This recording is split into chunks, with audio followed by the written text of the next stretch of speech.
উনি জীবিত থাকাকালীন অবস্থায় একই সাথে ওনার কোনো উনি জীবিত থাকাকালীন ব্যবহারে, অবস্থায় ওনার কোনো কথায় ব্যবহারে যদি কেউ ওনার আঘাত কোনো পেয়ে থাকেন, কথায় তাহলে যদি মরহুমার কেউ পক্ষ থেকে আঘাত পেয়ে থাকেন, আমি আপনাদের কাছে তাহলে ক্ষমা প্রার্থী।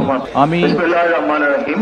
মরহুমা বেগম খালেদা আমি জিয়ার বড় সন্তান মরহুমা তারেক বেগম রহমান। খালেদা জিয়ার বড় সন্তান আমি আজকে তারেক এখানে রহমান। উপস্থিত সকল আমি ভাইয়েরা আজকে এখানে এবং বোনেরা যারা উপস্থিত সকল আছেন, ভাইয়েরা এবং বোনেরা যারা উপস্থিত মরহুমা আছেন, বেগম খালেদা জিয়া জীবিত মরহুমা থাকাকালীন বেগম অবস্থায় খালেদা জিয়া যদি আপনাদের জীবিত কারো কাছ থাকাকালীন থেকে অবস্থায় কোনো যদি আপনাদের ঋণ নিয়ে থাকেন, কারো কাছ থেকে দয়া করে আমার সাথে কোনো যোগাযোগ করবেন। ঋণ নিয়ে থাকেন, আমি সেটি দয়া করে পরিশোধের আমার সাথে ব্যবস্থা করব যোগাযোগ করবেন। ইনশাআল্লাহ।